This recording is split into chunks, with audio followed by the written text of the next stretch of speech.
Good morning. Welcome to the second legislative forum in a series of 3 being sponsored by the League of Women Voters of Johnson County during the 2022 Iowa legislative session. My name is Maggie Elliott, and I am a member of the League of Women Voters, and I'm going to be the moderator today. Our timekeeper today is Kiran Patel, who is also a League member. The League is dedicated to educating voters on political and ballot issues. We encourage informed citizen participation in government. Membership is open to people of all genders, age 16 and older. We invite you to join us. We can use your time, your talent, and your financial support for our ongoing operations. To learn more, speak to a League member or reach out to us through our website or our Facebook page. These forums are designed to give local citizens an opportunity to discuss current state legislative issues with their elected officials while the legislative session is underway. All Johnson County legislators were invited to participate in today's forum. Bobby Kaufman, District 73, is unable to join us. Today's forum focuses on issues related to the environment, and co-sponsors are 100 Grannies and the Iowa City Area Group of the Sierra Club. We're going to start. I'd like to introduce our legislators, and we'll start with our senators. Joe Bokum, District 43. Kevin Kinney, District 39. Zach Walls, District 37. Mary Masher, District 86. David Jacoby, District 74. Amy Nielsen, District 77. And Christina Bohannon, District 85. We'll start the forum with a 3-minute summaries from each of our legislators on recent legislative matters that are important to them. We're going to start with Senator Bokum, representing District 43, and this will be a 3-minute summary. Well, good morning. Thank you, Maggie, for the introduction, and good morning, everybody. It's good to be with you all. We've had a busy month. The last week was taken up by a lot of work in both the House and Senate. I suspect my colleagues will talk about this as well. We moved a major piece of tax legislation this week that really changes how we're going to fund state government for the foreseeable future. It's kind of a generational piece of legislation, a piece of legislation I think people will look back on and say that's when things really began to get a lot worse in Iowa in terms of the state's ability to fund the basic priorities of the people of Iowa. The bill essentially, I would maybe just make a couple points about it. It creates a flat income tax of 3.9%, getting rid of what Iowa had roughly a progressive tax system on income. It gives up about $1.9 billion over the next 4 years in state revenue, nearly 25% of the state budget. It essentially gives a massive tax cut to rich folks, while it shifts the burden of paying for our schools, healthcare, public safety away from wealthier taxpayers onto low and moderate income taxpayers. But I would say the biggest concern is this lost revenue. It's going to continue to put basically everything the state does on a starvation diet for the foreseeable future. That means that schools, public universities, our community colleges, our mental health providers, our public safety folks, that oversee the safety in our prisons, they're never going to see an increase in state funding more than 1% or 2% for the foreseeable future. So that's a big change in what's going to happen with the state's revenues. There were a few things in that tax bill that didn't happen. One was to fund the Natural Resource Trust Fund. I know I'm not supposed to say nice things about this bill, but one nice thing that happened was, for the first time in the 24 years I've been in the General Assembly, there was a meaningful reduction in the most generous tax giveaway in the country, the research activity credit. For the first time, Republicans got serious about reducing that by about $50 million in spending over the next 4 years. So that's the rose in this thorny patch of weeds. But that we should give a little credit where credit's due on that. Because at the end of the day, we do have to work together with folks, and that's something that was a good thing they did. So I look forward to your questions and hearing from my colleagues about how they're doing. Senator Kevin Kinney, District 39. Hi, I'm Kevin Kinney. I serve Senate District 39, which is Western Southern Johnson County, Washington County, and Keokuk County at this time. It is switching over where I'm losing Keokuk County and we'll be gaining Iowa County. Some of the things that I've been working on since many of the things I work on are in the judiciary, since I'm on the Judiciary Committee, along with the Agricultural Committee, Ethics and Ag and Natural Resources, Budget Subs. Some of the stuff that I've been trying to get through is closing a loophole for the exhibiting of obscene material to children. What this is we've had individuals that have their own child, and they are there's a loophole that you can show your own children obscene material. Well, if you're on the sexual offender registry, people were complaining, and we had a case out of North Liberty that I was actually involved in years ago, where the father was grooming their child for abuse, and there wasn't anything we could do about that. We're extending the rape shield rule of evidence to discovery process for someone that is going through depositions, cannot be asked personal questions that are irrelevant to the case. They can't be asked past sexual questions and so forth. And this was meant to embarrass, I think, a lot of times the victims from coming forward and testifying. On the ag side of this, we don't have as many ag bills, but one of the bills that they came for was the solar energy property rights bill, Senate File 2127, which is placing the placement of solar panels on people's property. There was a setback of a quarter mile that was suggested in not being able to put solar panels on ground of CSR rating, corn suitable rating of 65. One of the things that we didn't look at or wasn't looked at is the solar farms that are already in existence, and if they would be able to expand. And the problem that I had with a lot of this bill was I think the setback is probably too great, and that the solar panels, these places will not be able to expand. So it's something that I think at this point is going to go to an interim committee this summer. Senator Zumbaugh is asking for that and is asking that I be on it. So I don't think that this bill is going to move any farther. Thank you. I look forward to hearing everybody's questions. Thank you. Senator Zach Walz from District 37.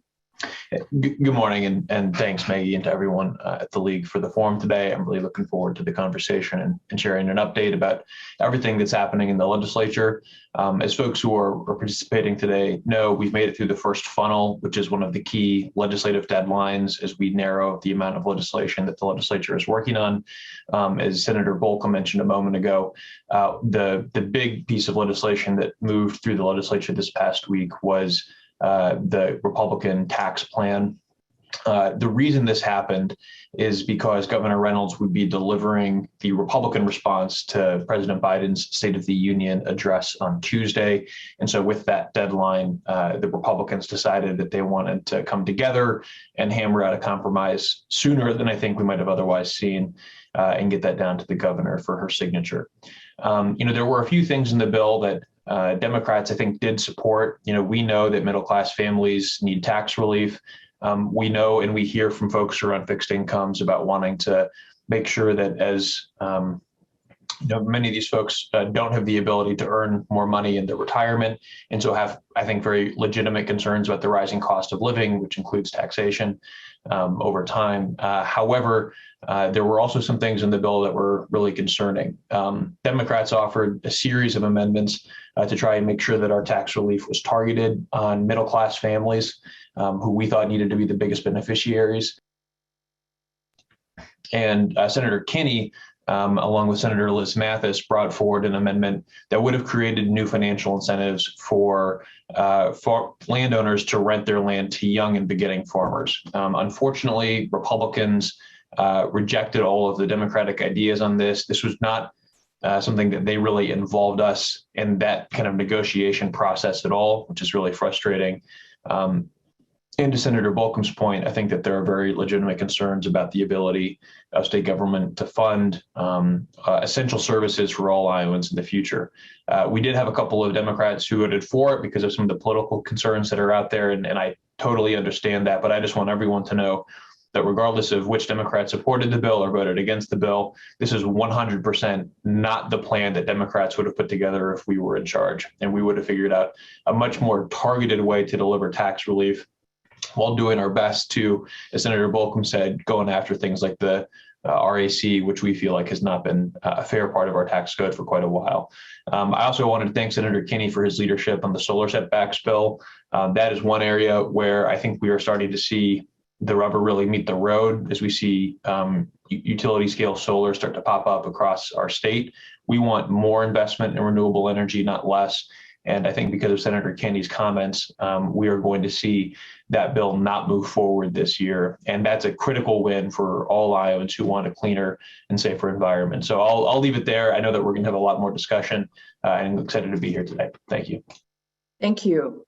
Representative Mary Masher. Thanks, and good morning, everyone. It's so good to see you all, and thanks for the league for setting this up and for our sponsors today. 100 Grannies, great shout out, and obviously Sierra Club has done a great deal in our area, and we appreciate them too. I'm trying to stay really positive, and so I'm going to start by talking about a couple of job shadow students that came and stayed with me during the week and followed us around to committee blocks and got a chance to see us in debate. So one of them was Matisse Arnone, and he's a City High junior, and was extremely impressed with how we do our caucuses, how we debate issues, how we talk about legislation, and learned a great deal. The other was Tristan Wendling, and Tristan is from Riverside, a Republican student, but job shadowed me, and also said he gained a great deal of knowledge and really appreciated the opportunity to be there and to learn from us. He sat right beside us on the floor during the transgender debate, and I'll talk about that in just a little bit. But again, I think anytime we have an opportunity to bring young people in and share with them what we're doing and let them see the process in action, I think it's a positive thing. And I think anytime we have the chance to do that, we should. The other is Barb Wilson was inaugurated yesterday as the new president of the university, and a number of us attended her inauguration. It was a wonderful event. And last night was a dinner to again celebrate her inauguration. She is a breath of fresh air and someone who I think is going to do good things in our community. She's the right person at the right time. And again, just really excited to see what she has to put forth and her leadership. She's going to be an amazing influence in terms of the direction for the university. And that excites me a great deal.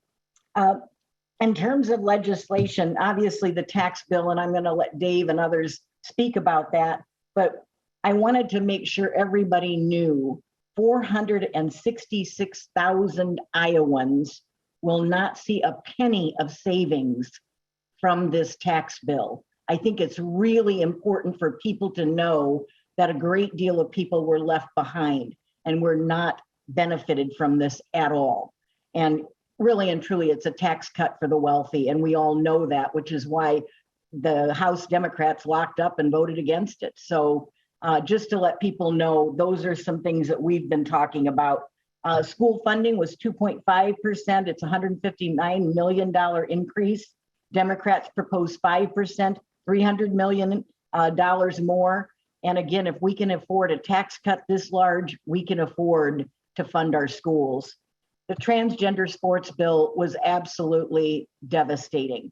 The debate on it was really sad, and it angers me a great deal that we would be putting forth such legislation in Iowa. It sends a very unwelcoming message, and I'll talk about that more later. But thanks everybody for joining in. It's good to see you all. Thank you. Representative David Jacoby, District 74. Thank you, Maggie. And there's, excuse me, no better way to spend a Saturday and halftime of a legislative session than with the League of Women Voters. On the positive side, this is what I've been working on quite a bit this year. Pharmacy benefits managers in a bipartisan effort. Brian Best from Carroll, Iowa, and I have worked hard to get this through committee, and we're really pushing to get this as a floor debate and to the governor for signature. It limits pharmacy benefits managers from taking the money from patients who are paying exorbitant costs, and also from pharmacies as they basically bleed them dry. And we have very few private small pharmacies in the state of Iowa anymore. I'm also working on the Natural Resources Committee to get more deer tags for disabled veterans for hunting outings, and also for veterans, as some of us enjoy lifetime fishing license after 65. We're also trying to make sure that they get a lifetime trout stamp for them too, to be out there. Solar tax credits, it's something that everyone in the forum today has fought for and voted for a number of times to reinstate the tax credits that, pardon the pun, sunsetted last year and is now a year in arrears. Those are the positive things. On the tax bill, there were 12 divisions, and each division could have been a bill itself and could have had a week of debate just on that division. I will make a comment on the corporate income tax changes and also relate that to the research activity credits. While I agree that it's the first time we've kind of given any research activity credits a review, it's a switcheroo, because what we're doing is we're lowering the real tax rate of 9.8 to 5.5%. What that means is a lot of the large companies who enjoy a research activity refundable credit will now save as much or even more through that reduced corporate income tax rate. So it's a little bit of a shell game, but what's most important, I think, today is as we look at that 5.5, there are many, many small businesses that are doing relatively well, some that are struggling, that pay the 5.5%. They pay, but they don't get any reduction or help in terms of survival. So it's a little frustrating to me that we're helping the very large corporations and we're turning the other cheek to the mom and pop shops. The bill also reduces and eventually eliminates the geothermal tax credit. So there's good and bad in the bill. As it was mentioned a couple times before, I like the retirement piece, especially for people that are struggling, but the bill does absolutely nothing to help retired people who are still working out of necessity. So their earned income on a small pension and or Social Security is still taxed. those are people that really need our help right now to stay in Iowa. But Thank you, Dave. I really look forward to the questions. Thank you.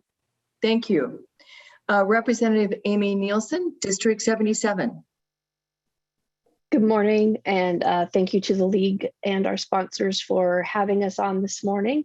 I agree with Dave. It's great to be with you all at this time in the session. We had a pretty rough week up there.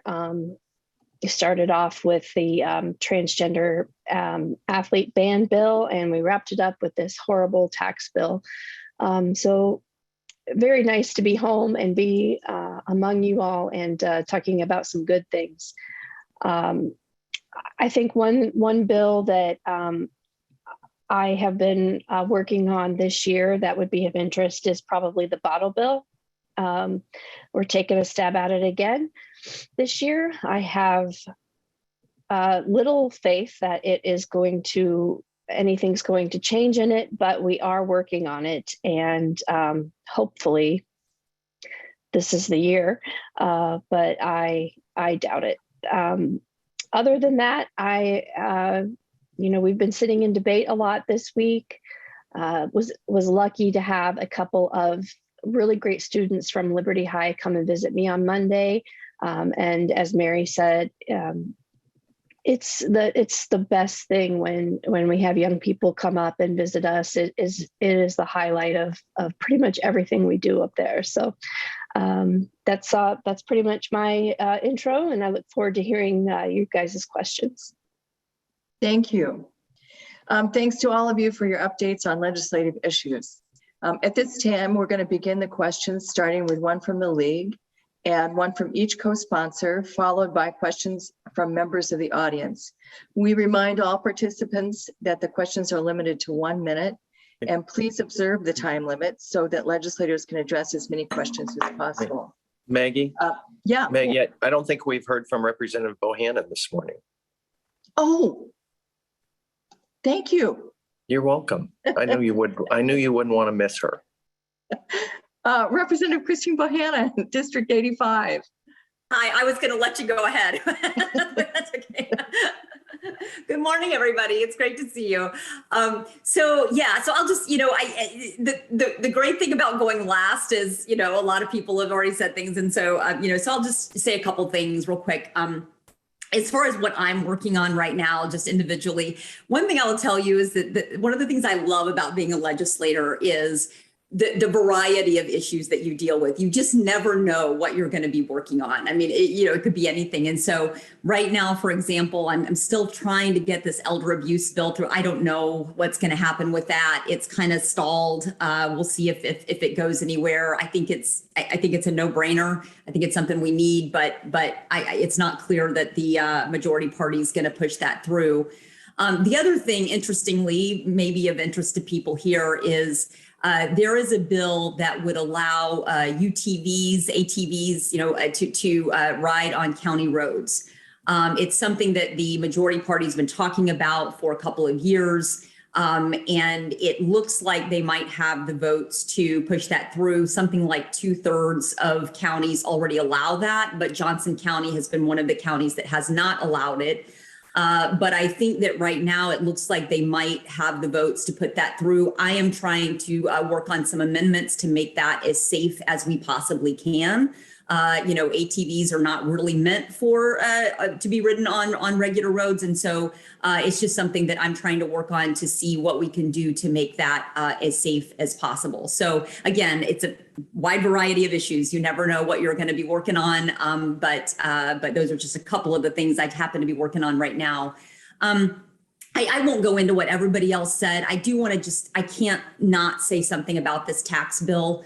As Joe said, it is generational legislation that just has it's almost certain to change the whole landscape of funding in Iowa, our whole budget. I just want to respond to a couple of things I've heard, that the Republicans have said about this bill. For one thing, they talk about how we have this big budget surplus, and that's one of the reasons we can afford to do this. The budget surplus is about $1.2 billion. That is almost, I mean, just predominantly federal funds that came from the Biden administration in pandemic relief. It is one-time money. One of the cardinal rules of budgeting is that you do not commit to long-term projects or spending or tax cuts based on one-time funding. And this tax cut would mean a loss of $1.9 billion every year when it's fully implemented. This surplus is one-time money. It will not even pay for 1 year of this tax cut. Okay, so this is, and after that, what? Like once we use up all that savings, what do we do then? So this is going to affect every aspect of the state budget. It's going to increase college tuition for people. It's going to make childcare even more expensive. I mean, there's all kinds of things it's going to do, and I think I'm very concerned for where we're going from here. Thank you, Representative Bohannon. I apologize, and thank you, Joe, for speaking up. Thanks, Joe. Again, questions 1 minute, responses 2 minutes. All legislators are welcome to join in responding to each question. We're going to start with a league question.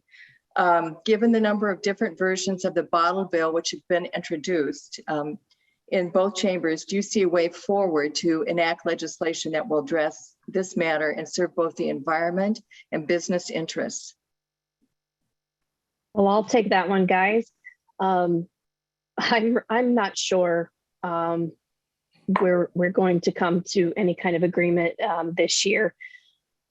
It really just astounds me that we can't come together and make something happen because one group of the this program just cannot get over the fact that they feel like they've been slighted for the past 40 years and are kind of unwilling to do anything to move forward unless it means one of the other participants has to take a hit.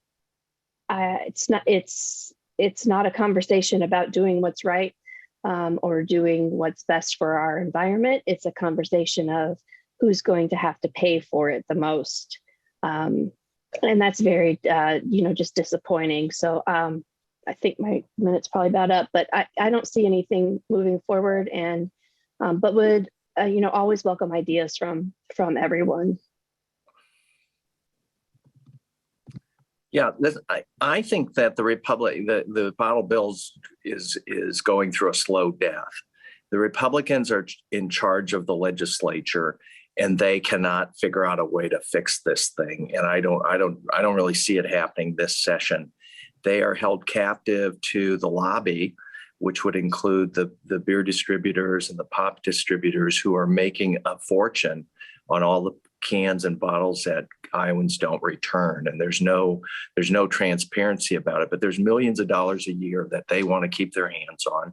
And they're just unwilling to come to the table. And Republicans can pass a $1.9 billion tax cut, but they can't seem to find a way to fix this bottle bill. It's on them to do it. We're ready to help, as Representative Nielsen has pointed out. She's put a lot of time in on this, as others have over the years. But I think this is just about powerful special interests that the Republicans are unwilling to challenge ultimately to make the changes that need to happen. And I think that the bottle bill is just going to die a slow death as long as they're in charge of trying to fix it. One thing that's kind of interesting about this is that there had been a Republican senator named Senator Ken Rosenboom who near the end of last year was working on some legislation to try and depending on your perspective, modify, and you can argue whether or not it would actually shore up the bottle bill. And Senator Rosenboom was planning to retire at the end of this year. And so there was some speculation that maybe he was going to be able to kind of cajole folks as kind of a swan song, kind of go out and end his career with trying to get the bottle bill, improved. Senator Rosenboom decided about 2 weeks ago not to retire, and he's in fact running for re-election in a different seat. So, it was always a little bit of speculation on our part as to whether or not that was actually going to be able to move forward. But I do think that the political winds have shifted a little bit within his own caucus. That's kind of a small piece of the broader equation. I think Joe and Amy are both right that there is this broader resistance within the different groups who are affected by the bottle bill to change. And that's kind of where the rubber really meets the road. I'll just add, I worked a lot on the bottle bill last year in the House, and we talked a lot with, I talked a lot with a lot of the processors and distributors and all the different groups involved. There is a way to do this. There are models out there that actually work very well around the country. And so we can learn from those. There are things we can do here. It's really interesting. Speaker Grassley has said on multiple occasions that he will not kill the bottle bill. He has said that publicly. And yet it just stalls, every year. So they don't kind of want to say they're going to kill it, but they just kind of don't do anything, and it just continues to limp along, and people know that it isn't working very well. And so it's just going to take leadership from the majority party. But there are solutions out there. There are ways to do this. I think that we could do a pretty radical, a shift in how we handle the bottle bill, and it could be successful, but there just has to be that willingness to move forward.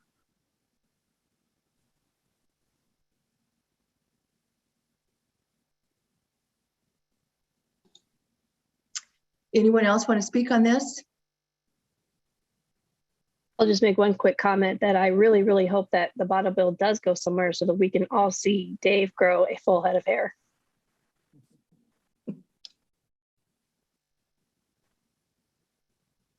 With that, we'll go on to the co-sponsor questions. First one being from the Iowa City area group of the Sierra Club and Tom Karsner. Thank you. Thank you all. Mike, in the recent past, residential and farm solar energy interests have made for an interesting coalition to create some progressive legislation. There are a handful of bills being considered, some of which you've already touched on. And I've got sort of a grab bag of questions. I wasn't quite clear on what Dave said about whether the solar energy residential tax credit will be restored, and will the tax credit wait list be paid back? Will community solar virtual net metering pass? And I think I got the definitive answer from Kevin about the utility solar bill being pushed back to next year. But if any of you could comment on those questions, I'd appreciate that.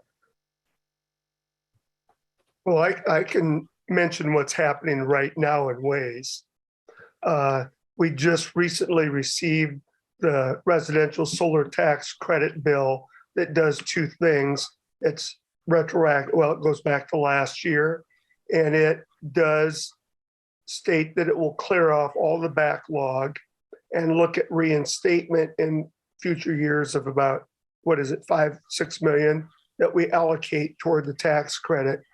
So it's enlightening. I'm optimistic because we just assigned it in committee, and it's been indicated we will move forward with the bill. The secondary or the question part is we have the bill to reinstate the credit, but the money is not included in that bill.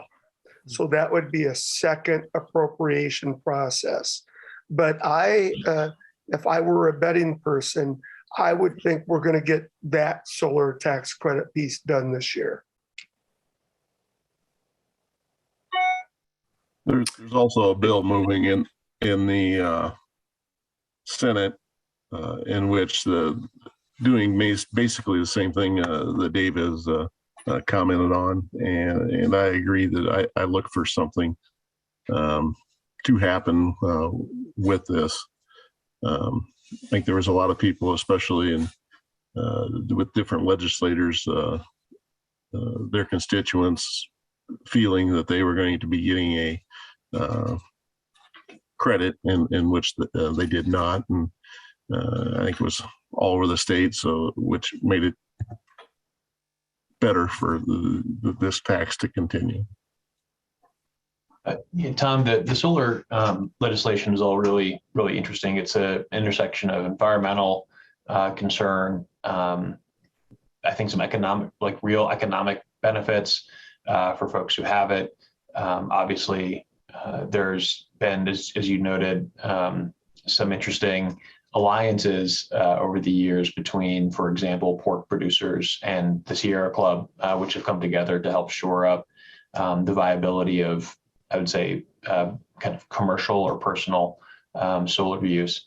You know, what we're starting to see happen is as utilities and kind of really major solar developers move more aggressively to build much larger scale operations. Obviously, there are a lot of landowners who are being offered, frankly, very lucrative lease terms, you know, where you can get double or triple what most landowners would get for cash rent for row crops or for pasture land. And they're locking that in for 20 or 30-year lease agreements. And so the economics, the pure economics on this can be actually very lucrative for landowners. I think that does create some, I think, understandable concern among folks like Kevin, who have to compete with that to rent cropland to do their farm work. But bigger picture, if we're having these conversations about protecting landowner rights, certainly we should be protecting the rights of landowners who want to use their land for solar electricity generation. You know, and the thing that I would also point out to folks is that for all of the concerns out there about taking productive farmland out of production, which is an understandable concern, I would be, and I don't have the numbers on this, Tom, maybe you do, but I would be shocked if we did not see much more land come out of production every year as a result of expanding kind of urban sprawl out in Dallas, Polk, even Johnson County to some extent, than we see for utility scale solar. So I think it's important for us to have intellectual consistency when we're talking about this topic. Thanks for the question. Yeah, I think just a couple of additional thoughts. I hope that we can fix the solar credit, the residential solar credit, at least to take care of the roughly 1,300 households that put systems in place thinking they were going to get this credit, and Republicans basically broke their promise.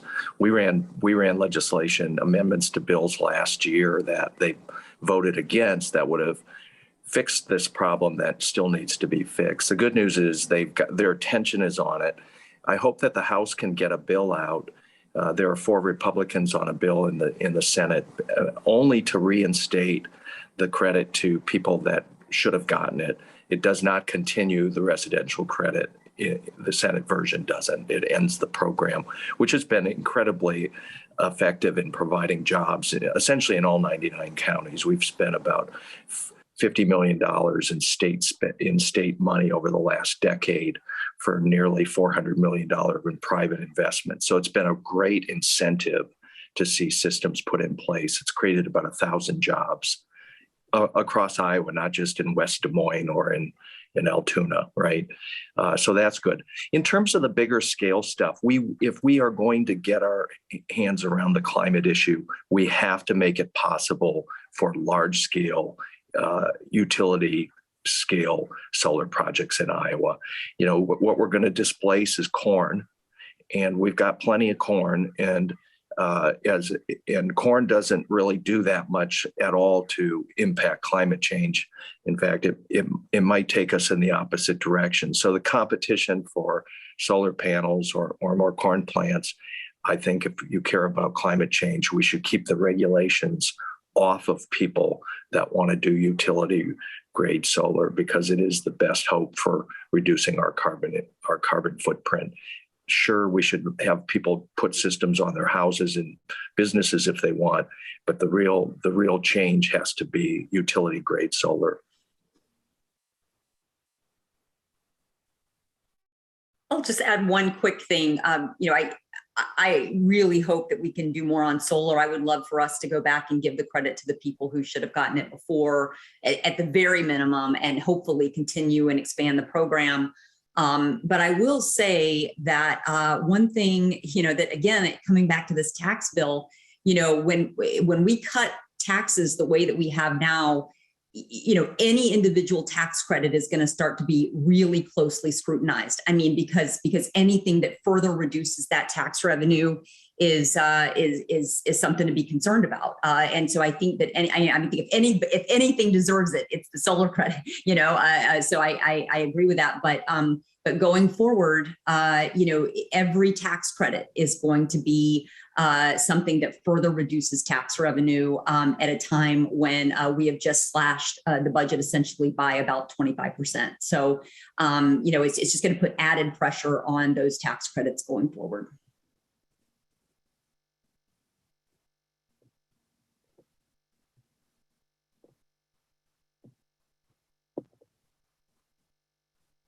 Any further comment?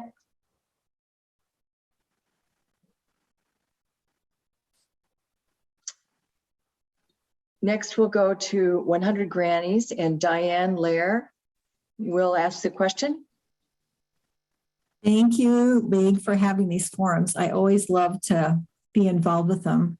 And thank you to the legislators for being here. I appreciate you. Our question is about Senate Study Bill 3134, which would limit the amount of money that state conservation boards and the DNR and other conservation groups, such as Burr Oak, would be allowed to pay for timber, pasture, and cropland to use for public parks and other public spaces. This bill would violate the rights of Iowans to receive fair market value for their property when selling. And it ignores the public value of improving water quality, expanding pollinator habitat, and helping with flood mitigation. The Iowa Environmental Council also does not support this bill, but my question is, could you share your thoughts on this bill and give us your opinions?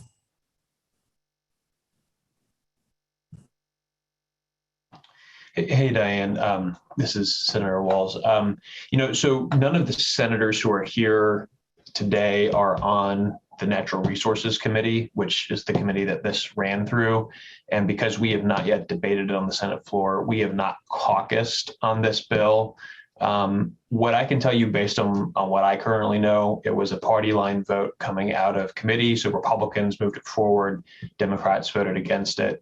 And the bigger picture concern about acquiring farmland or what have you, it actually goes back to the exact same concerns that I was speaking to a little bit ago about the solar bill, right?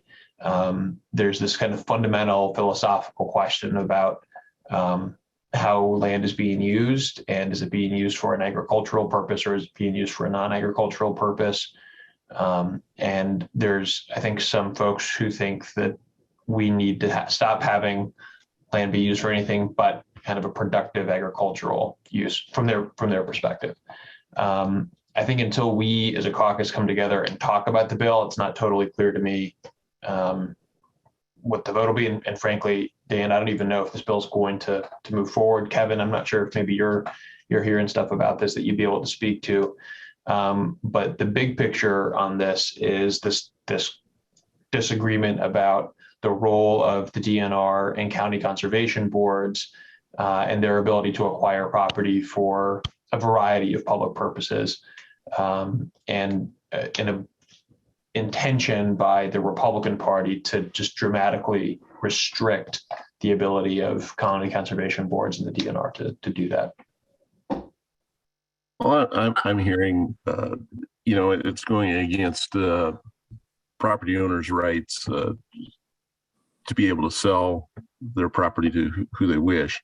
It's coming down to basically what Zach has said. It's taking ground in which there are landowners that feel that this should be in production, that you've got entities or government entities bidding against beginning farmers that are trying to find whether it be pasture ground or farm ground. That's where it's coming down. But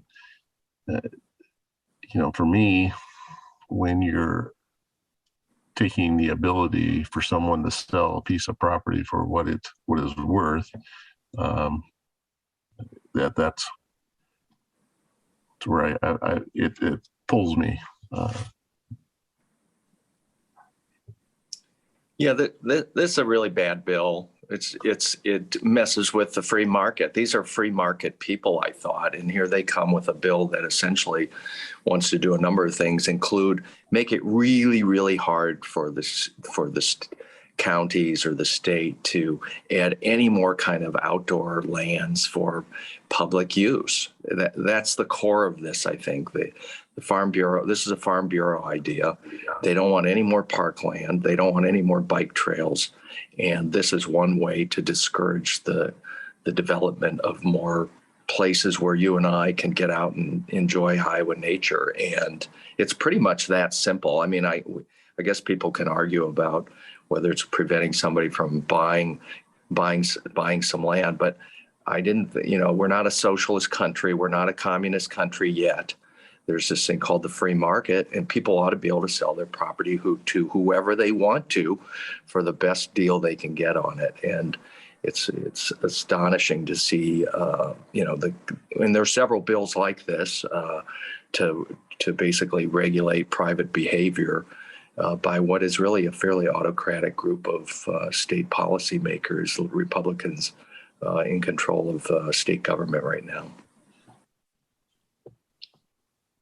I was just going to comment on, there's no one registered in favor of this bill, including the Farm Bureau. Isn't that interesting?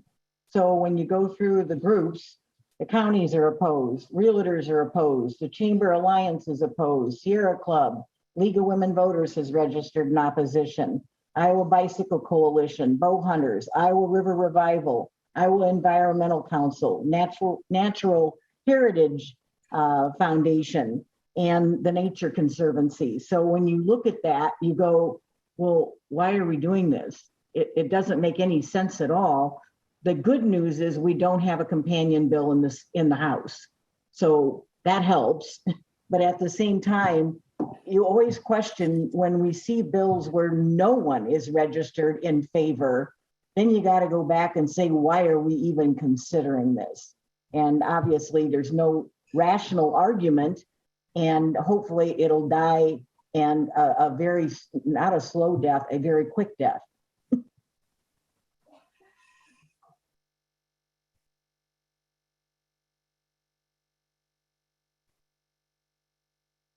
Any further comment? We do have an audience question. With the new research which has recently been published regarding the several harmful environmental effects of ethanol production, do you think there will be any discussion as to the negative impacts, along with taking a serious look at other renewable energy sources? Answer that question. The answer is that no, there will not be any discussion by the majority on this topic. Obviously there's a lot of evolving research on the ethanol question, and the process itself has changed pretty substantially over the years. The other piece too is that we talk about ethanol a lot, and that's probably the biggest share of various biofuels that are produced in Iowa. But there are other fuels that are out there, including things like biodiesel, which is made in a completely, frankly, different way than ethanol is, and has a very different set of environmental impacts. And so, just to answer the question, not really. I don't think there will be much conversation about the research. I think until, is it, Kevin, was it 40% of Iowa corn goes to ethanol? Close. Ethanol is just a huge place where a lot of corn goes. And so I think, until you start to see alternative uses for corn, or you start to see the proliferation of crops other than corn that can be used in different ways, I don't think you're going to see much serious conversation about the topic. I will tell you though that that article did absolutely make the rounds in the building though, and I think it got a lot of people's attention. Well, just to kind of, there's a ton of policy considerations, right? I mean, Iowa produces corn. We're going to continue to produce corn. Is that the future or not? Is ethanol as a motor fuel, as a transportation fuel? What's its role in the next decade or two? Are we having conversations in Iowa about how we're going to transition away from ethanol? Because or are we going to continue to?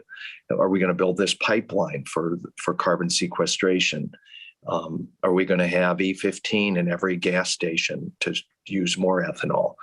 Are we going to have regulations that tell private gas stations what they can sell at their pumps? Right. I mean, there are all sorts of policy questions. And of course, this report that just came out that said ethanol is not as green as people are saying it is, raises, flags for people. But my hope is that, and I don't see this going to happen because I think there's already hostility among some of these groups that are pushing corn ethanol to things like electric vehicles. Where is Iowa going to be here in mid-century? Are we going to look back on the ethanol experiment as something that made sense or not? I mean, but we're in a pro-corn world here, and my hope is that we can have a broader conversation about where we're headed over the next decade or more. One of the things that I've been sitting in a lot of meetings here recently is ADM in Cedar Rapids is switching its biofuels or ethanol production to all jet fuel. They're looking at getting away from the automotive industry and so forth, and shifting that towards aviation fuel, which there is a high demand. They can't, they're looking at it, the batteries are so heavy and so forth that you couldn't have an electric powered jet engine. And so that's somewhere that they are looking to expand their market. So I know that there's other things and other people looking at different solutions in this. So it's just, and you're right. It's, for me, I like ethanol for the part of it in which we are using the DDGs or the distiller grains to feed our cattle and so forth. And you can use it for hogs, chickens. When it's processed like that, it is more efficient, and you're kind of getting two bangs for your buck here, because I can sell my corn at a higher price and then feed my cattle a processed grain that they do better at, and it's easier for them to digest. Well, I truly believe that we need to change Iowa's branding. If there's one multiple choice question that we were to answer, and the question is, Iowa is recognized as what? A, an insurance state, B, as a medical research state, C, as the corn state, or D, as a tech state. I think most people would answer corn state. I'd like to see E, all of the above. And I think we need to start to focus a little more that there's so, no offense to Kevin and other people employed in ag, is there's so much more to us too. And I noticed, I just bring this up watching the state wrestling tournament a week ago, that was what we saw the most of. And we have a lot of people coming from out of state, proud to be a corn state, but I'm also proud that we have a large insurance presence in Iowa, a tech presence, and of course, medical research presence here in Johnson County, but also on the western part in terms of Iowa State and the small colleges. So I think it's a branding thing that we have to start with first before we can move further.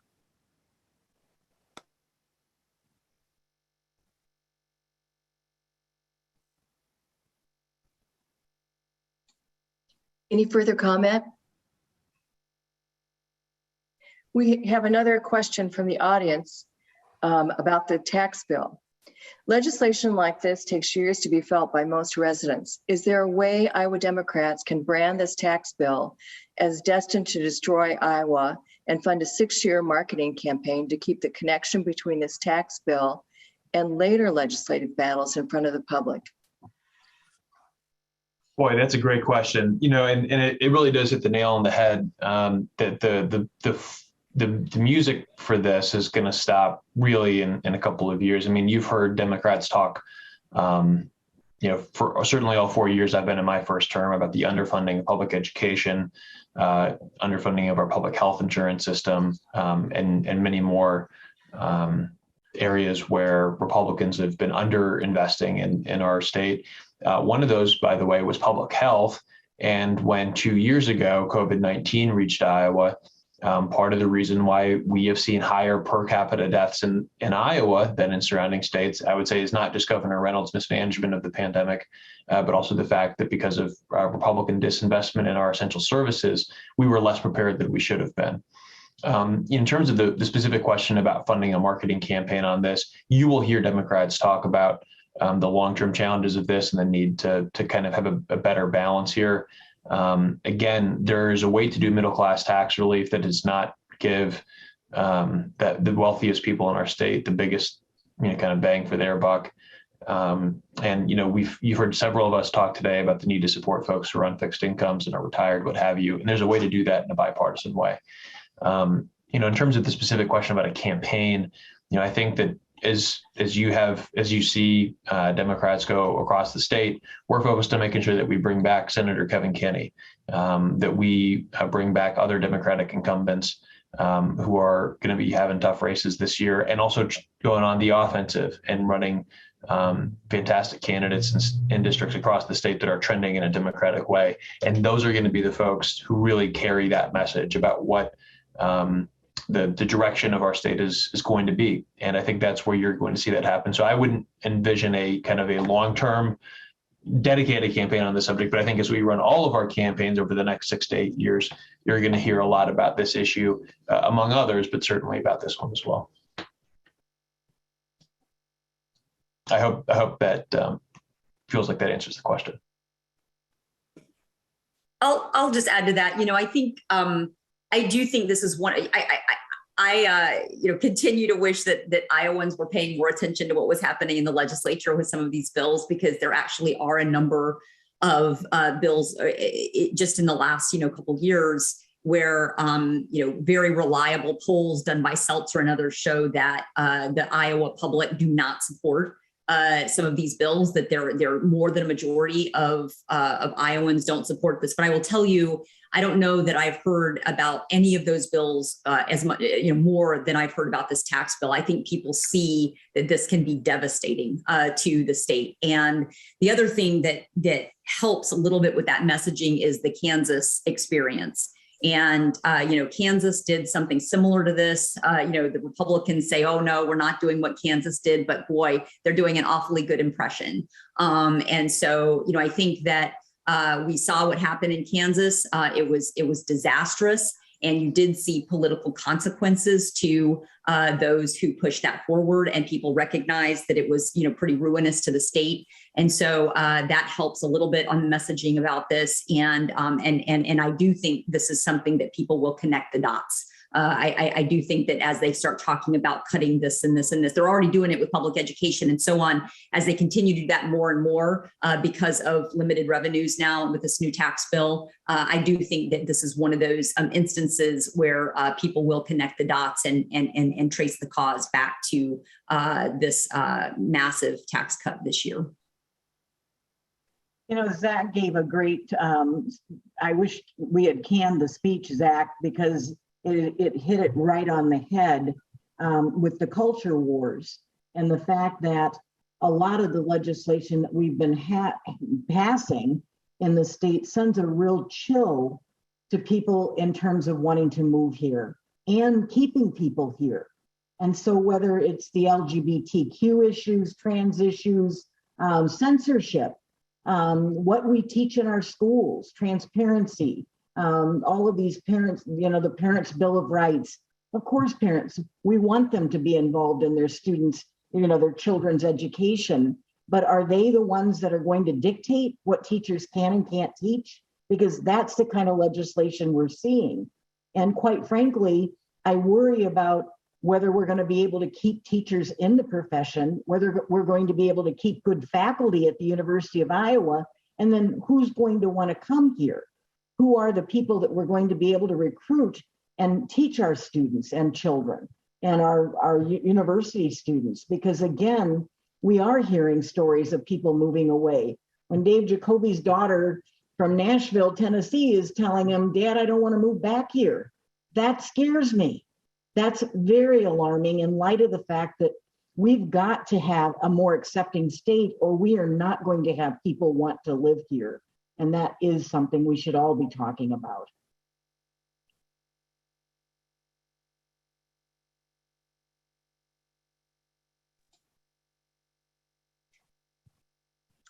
We have another audience question. Can you give me an update on HF 2526/SF2343, the election bill? Are there any changes likely on the floor? That bill came out of state government in the House. And one of the things that concerns us is it puts up another barrier for people getting their absentee ballots back in. You will have to not only sign the envelope, but you'll also have to have your PIN on that envelope. And if you get that wrong, you, in essence, are not going to be able to have your ballot count. And that's what they're finding in Texas right now. And they have rejected almost 30% of the ballots that came in early. So it's a very concerning bill. And obviously we're trying to make changes to it. It's also in that bill is the recount provisions in terms of how we do election recounts when there is a close election. If you remember in the Miller Meeks and Rita Hart race, one of the concerns that was expressed was the fact that every county had their own system of recounting those ballots. Some did electronic only, some did hand count only, some did a combination of both. And obviously we're trying to get consistency there and figure out, again, what's in the best interest and what will give us the most accurate results. That's what we want to know. So that bill is a live round. It has not come to the floor yet. It will be different when it comes to the floor, but in what form, we don't know. And whether we'll be allowed any input is, again, an issue that we've been asking for and trying to get some input into.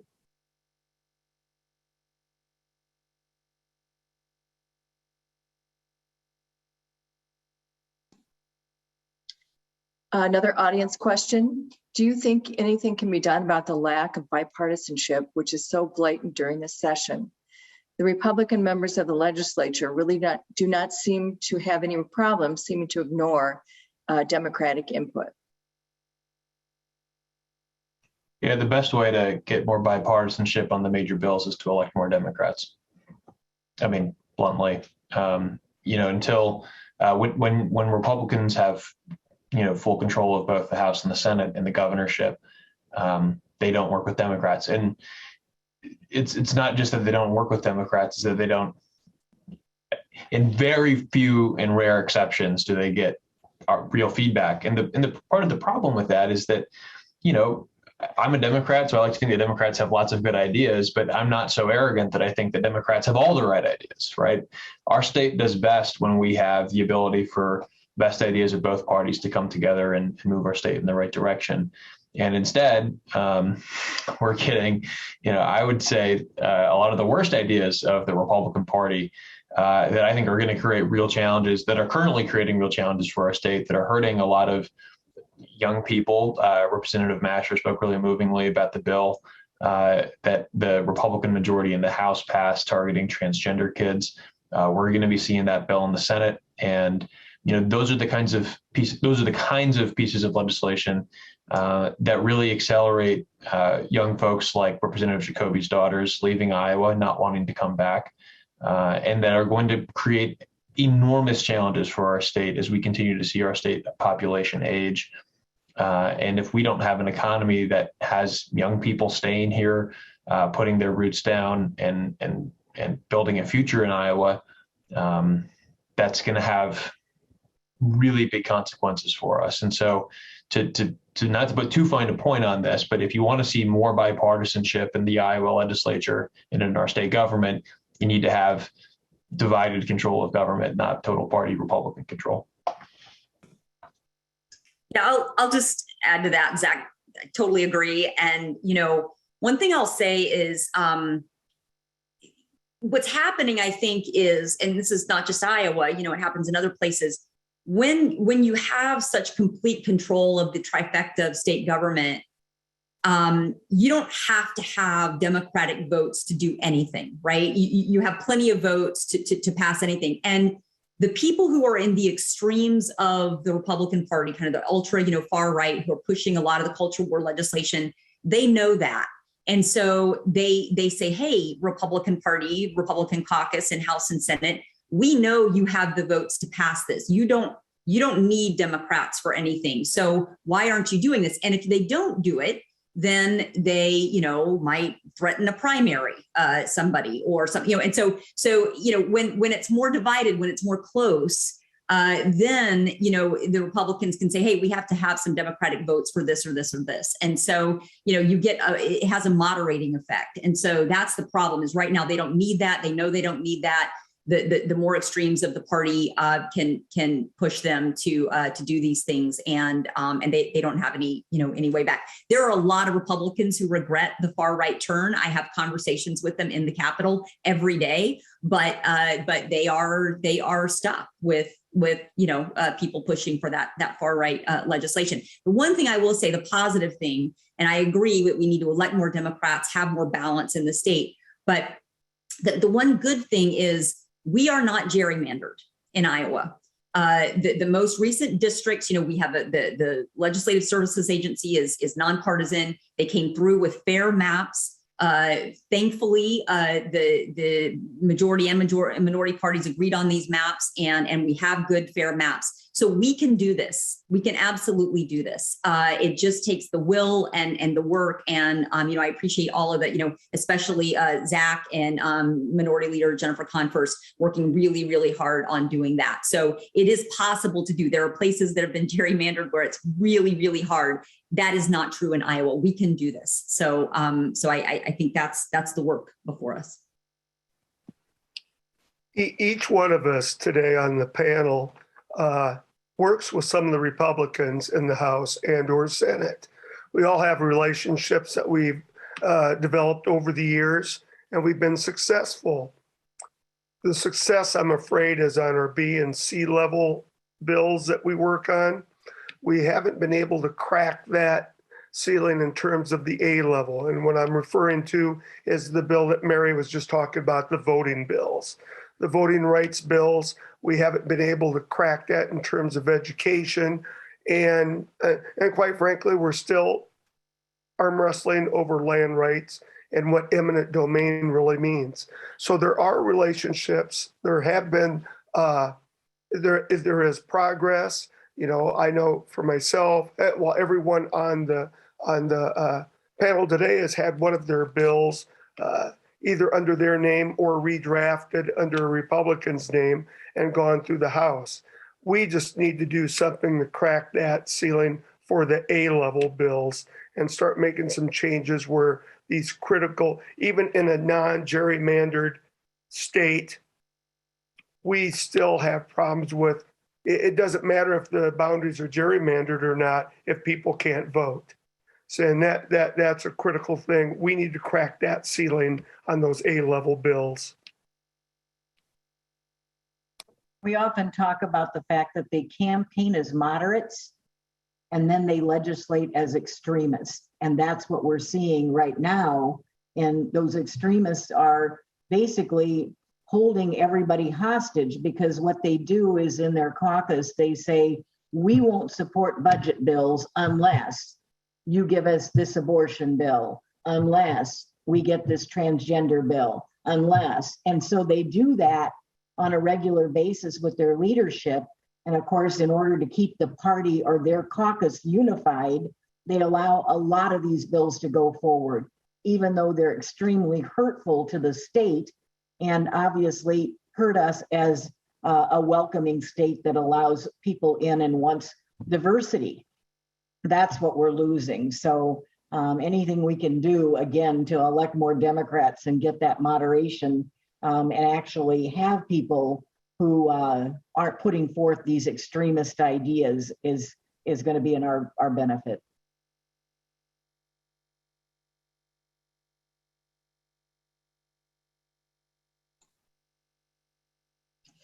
One more question from the audience.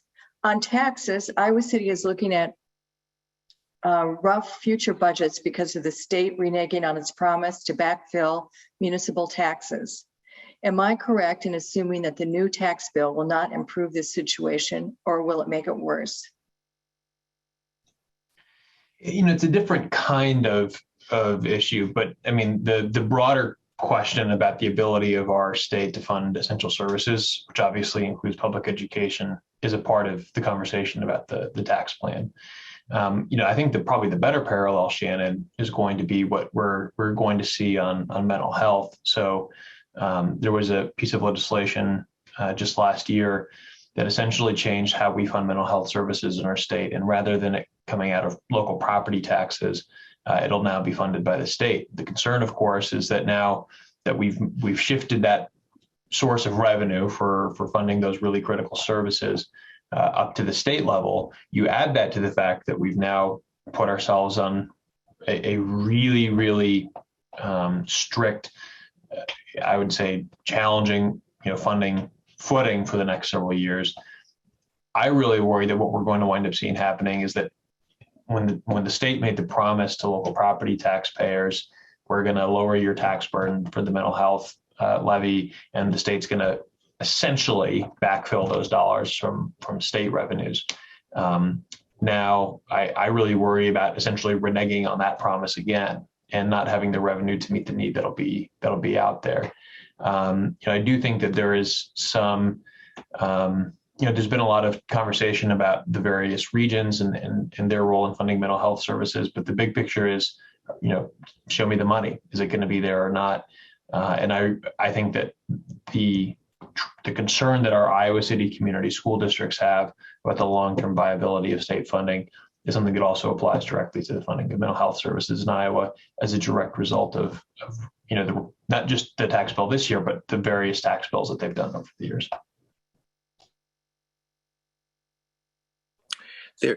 There's also a bill moving. It's a Department of Revenue bill that deals with a part of the backfill that the legislature did not get rid of, and that's the business credit that goes to property owners of commercial property. It's about $125 million a year. Well, there's a bill moving that would change how that's applied for. Currently, a business owner, commercial business owner, has to make an application for it. It gets rid of that and requires your assessment to be adjusted, and with the hope, it's about $125 million, with now the hope going forward that the state will maintain its commitment. Last year, the Republicans decided to quit backfilling about $150 million.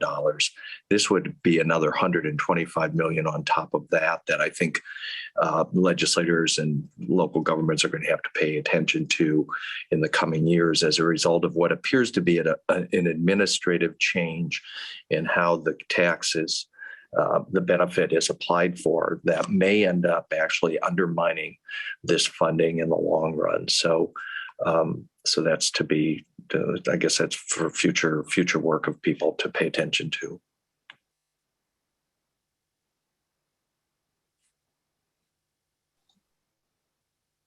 And it's a change that's gotten very little attention in terms of like seeing that as a potential threat of losing another $125 million in backfill in the years ahead. The way it was structured was if the state didn't pay the money, the tax benefit would not go to that commercial property owner. It was kind of the genius of setting it up. It's like it prevented the legislature from walking on this commitment. But this administrative change is the beginning of the legislature being able to walk away from this commitment to local governments, I think.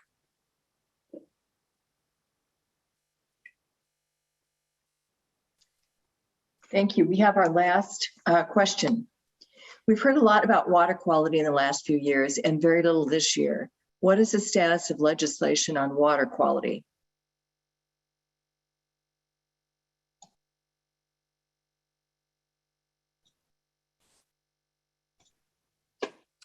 I don't think there's much out there. I mean, in the tax plan, there was a proposal to fund the water and land legacy effort around the constitutional amendment we changed, but that got stripped out of the bill.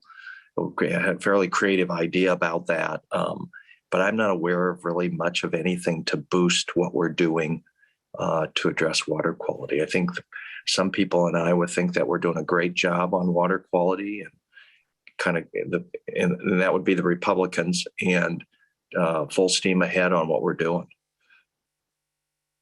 I'm not aware of anything in the Ag and Natural Resources budget subs or anything else that has been brought forward at this time either. In the Natural Resources Committee in the House, our biggest discussion has been crossbows versus bow hunting in wet seasons. We have not had any effective discussion about water quality. Somebody So had I'm- asked, go ahead. sorry, go ahead. Well, I'm on the Natural Resources Committee too, and this year we heard a presentation from DNR, and really the only thing that was said about water quality was an example of one waterway that had been impaired, that they're starting to get to the point that it might not be impaired anymore. And so I said, well, that's a great story. I'm really glad to hear that. How many other waterways are impaired, still impaired? And, they didn't have that data to share in the committee meeting. But, there are reports out there. They're readily available. And, for example, in our newsletter this week, there was a piece that said, number one, that we have more impaired waterways than we did 2 years ago. And that according to Iowa DNR, of the 1,382 water segments included in the DNR report, just 15 segments fully met water quality standards. So we have major problems with water quality impairment, and there just does not seem to be much appetite to look seriously at that and actually pass legislation to fix it. And I was just going to say that it's easy to have a surplus if you don't fund your basic vital services, and whether that's environmental concerns, mental health, healthcare, education, all of those kinds of issues that we care so deeply about, because that's what we're seeing happen. What I would suggest to everyone is, again, talk to people in rural Iowa, in those rural districts who are your friends, neighbors, relatives, whoever, and give them talking points and ask them to go to their forums and listen to what their legislators are saying, but hold them accountable. And again, if you don't think that those individuals are representing you well, find other ones. And then it's to help people like Kevin, who is in a new district and needs people's help. And obviously, whether that's door knocking or phone calling or whatever it takes to win, those are things that we can all be doing to help. I know Johnson County's been great about going to other counties and helping people get elected there. We need to do more of that and continue to work with those legislators who reflect our values. I just kind of tangential to the water quality issue is the abandonment of the 23 state park residents for park rangers in Iowa. I think that the decision to basically not have park rangers in these homes is a microcosm of the bigger philosophical and economic priorities of the Republicans. I mean, these homes haven't been kept up over the last 20 years. We need a small investment to continue to have public safety personnel keeping campers and park visitors safe. And we can't come up with $900,000. The Republicans it's just and you could walk across state government and see the decay and the neglect of all the state prison system, the state institutions, our public schools, and the investment in our public schools. We're in a decline environment with these folks, and it's interesting on this housing thing. We spent more than like $500,000 to build a fence around Terrace Hill for the governor to safely live at Terrace Hill because a few people came on the grass in her front yard 2 summers ago. But we don't have the money to invest in having a quality, safe experience for people that visit our parks. It's depressing to see the kind of just the lack of interest in investing in things that help Iowans. But in the case of the parks, actually, virtually all the parks are in rural Iowa, where the communities adjacent to these parks get benefit by having good, well-maintained and operated state parks. So unfortunately, we're going to probably lose on that as well. There's no legislation on that. It's just the governor's decision. And finally, we talk about Democrats. We have a gubernatorial race this year. And Deidre Jajier is a fantastic candidate, and I hope people will get behind her. Thanks to all of you for your questions, for your responses, for an informative session. I want to also thank our co-sponsors, the 100 Grannies and the Iowa City Area Group of the Sierra Club, to the local television staff for recording this event and for live streaming it on the League's page. Rebroadcast of this forum will be run on Iowa City Channel 4, Coral Vision, and North Liberty TV. See their respective websites for programming. Our next forum will be on March 26th from 9:30 to 11. The topic will be social justice. The final decision on whether this will be in person or via Zoom will be posted closer to the date on the League of Women Voters website and Facebook page, but we hope you all can join us. We do have a couple of events coming up that the League is involved in that I wanted to tell you about. The League of Women Voters will host a virtual program, Are We the United States? Perpetual Tensions in Our Constitutional System on Thursday, March 3rd at 7 p.m. Todd Pettis, University of Iowa College of Law constitutional scholar, will explain the increasing tensions between states and the federal government's struggle for power in his presentation. The public may register for this Zoom webinar at the League website, www.lwvjc.org. And also the League is partnering with the Gazette to host a special edition of Pints and Politics about the Iowa bottle bill that we talked about so much today. That'll be Thursday, March 10th at 5:30. Invited guests are Dr. Dermot Hayes, Iowa State University economics professor and the author of 2 bottle bills. Michelle Hurd, president of the Iowa Grocery Association. Senator Ken Rosenboom, a Republican of Oskaloosa, who was mentioned today, and Troy Willard, owner of the Can Shed in Marion. Public can also register for this event on the Gazette's website, www.thegazette.com/pintsandpolitics bottle. Thank you all for being here today. Thank you.